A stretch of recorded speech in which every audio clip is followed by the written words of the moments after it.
Hello, everyone. Welcome back. This is RandoGEEK. So we have some big news regarding Dish Wireless.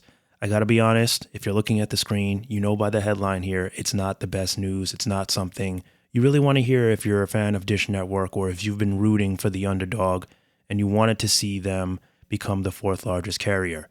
It looks like that might not be the case for them. It doesn't look like they're going to be the fourth carrier, perhaps after all. Looks like they're facing way too much troubles ahead, and it looks like basically the cards are just stacked against them at this point in time.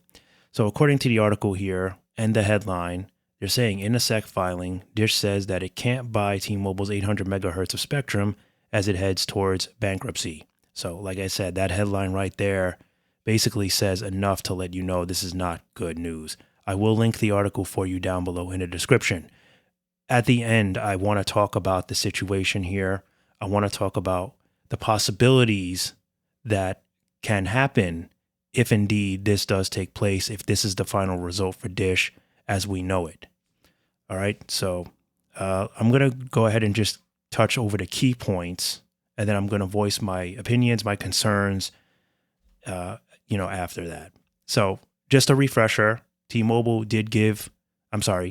gave T-Mobile $100 million as a down payment in exchange for the 800 megahertz of spectrum for a revised date of April 1st of 2024.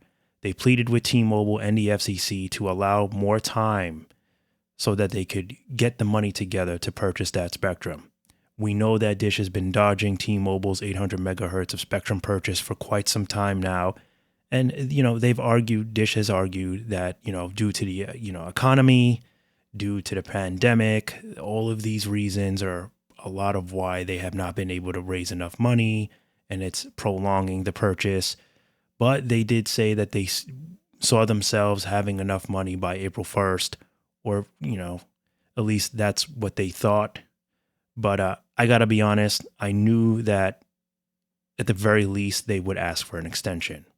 Doesn't look like they're doing that anymore. Basically, it looks like they're coming forward and they're admitting that they do not have the money. So in the SEC filing, Dish wrote, due to the relatively short time remaining before the 800 megahertz purchase options on April 1st expiration, we no longer believe it is a probability that we will exercise the option. Therefore, we reduce the probability weighted value of the spectrum option to 0. All right. They also said the recently combined EchoStar/Dish Network warned in the SEC filing that there is a substantial doubt that the company can continue as a going concern, with a combination of debt coming due in 2024 and the strong likelihood that it will burn through a substantial amount of cash in the next 12 months. It raises substantial doubt about the company's ability to continue as a going concern, the company said in the filing. They're saying while Dish said that it will pay debt maturing this month using cash on hand and cash flow, it says that it doesn't have the cash on hand, nor does it project that it will have the cash flow required to pay November 2024 debt maturity and subsequent interest on our outstanding debt. That has led MoffettNathanson analyst Craig Moffett to state Dish's business is spiraling towards bankruptcy. So, of course, they're saying, Dish lost 123,000 prepaid subscribers during Q4 of 2023, a huge increase from the 25,000 prepaid subscribers it lost during the same quarter a year earlier. They are saying Dish has 7.38 million Boost subscribers remaining, and Moffett says that Dish has lost 2.6 million Boost subscribers since it started offering wireless in 2020. So, a lot of stuff here. They're saying that, to state the obvious, neither the Boost prepaid business nor the Nascent 5G business looks like a meaningful operating asset in the likely event of a bankruptcy. Spectrum salvage value is all there really is. So we all know what that means. Spectrum up for dibs. So first off, I want to touch on the situation here. Dish Wireless not having the money, possibly going towards bankruptcy. Now, it'd be a real shame if this happens. And most of you are going to say, you knew this was coming. It was very likely. You saw it all along. there's constant negative news being presented regarding Dish's financials, the way the company is being run. So I, for one, have been rooting for Dish all along. But then again, I'm rooting for the underdog. I wanted the competition. I think it would have been good. I think Dish is building out their native network. I'm hearing great things about it. Seems most people are satisfied. So there's not an issue with the actual network and how it's running. It's more of an issue of too many mistakes gone wrong, right? Too many things, bad decisions gone wrong within the company. We all know this, right? The way it's being managed, the way the money's being managed, the plans that are being offered, all of it is leaving the customers to be dissatisfied. What good is a great wireless network that consumers don't want to be a part of because they don't like how the company's being run or they don't like the type of plans you're offering? It's not giving them enough. It's leaving them wanting more. So we talked about this. I did a video not too long ago, a few days ago, expressing my concerns with how the company is being run, how I think that they can save themselves. But if financial issues are there, it's not really going to matter who they put in place. And they're not really going to be able to adjust unless they basically just let everybody go and just basically operate as an online store with no real human contact. There can't be any call centers for you to contact. There can't be any personal experiences. It has to be like a chatbot, one or two people running multiple chats at once, which is just ridiculous. But that's really the only way they can do it to save money and continue to operate. At this point in time, I don't know. I really think that's all they have left. If they're going to actually stay in business, they have to shrink the company until it's almost nothing left so that they can just operate as an online company until they raise enough money to maybe try to bounce back and become bigger and branch out. It's probably unlikely at this point in time. They're saying that they really don't even have enough money to make it through the end of the year at this point. So let's assume bankruptcy. What happens if that does take place? Well, there's the spectrum, right?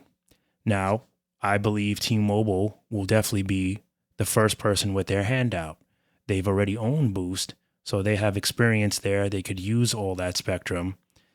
But will the FCC allow it? As you see, they're having troubles as it is, trying to get their own spectrum that they won in the auction, which they finally got, but it cost them a little something. They had to get rid of something.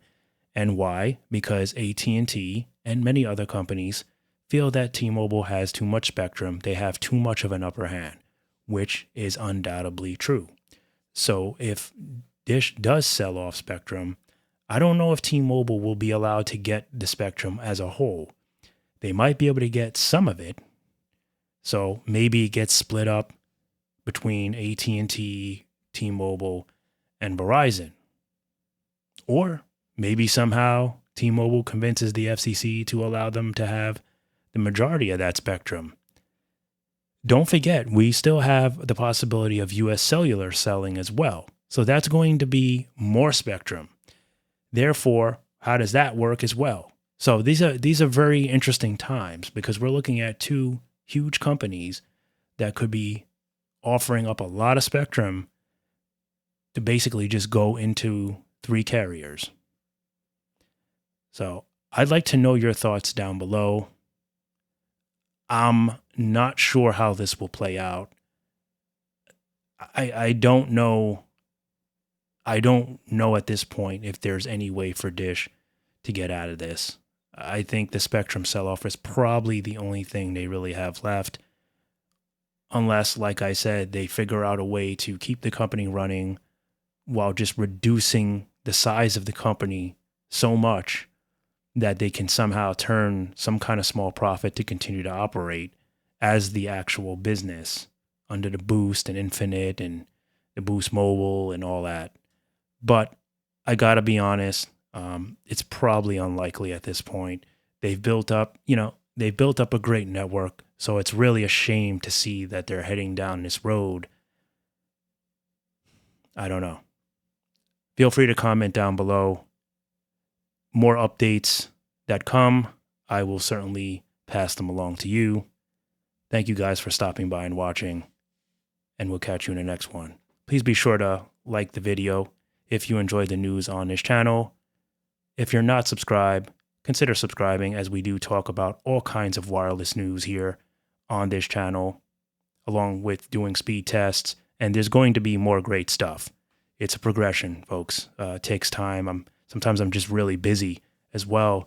I try to get the stuff out there when I can, but I have a lot of things sometimes going on, and it takes away production time from me.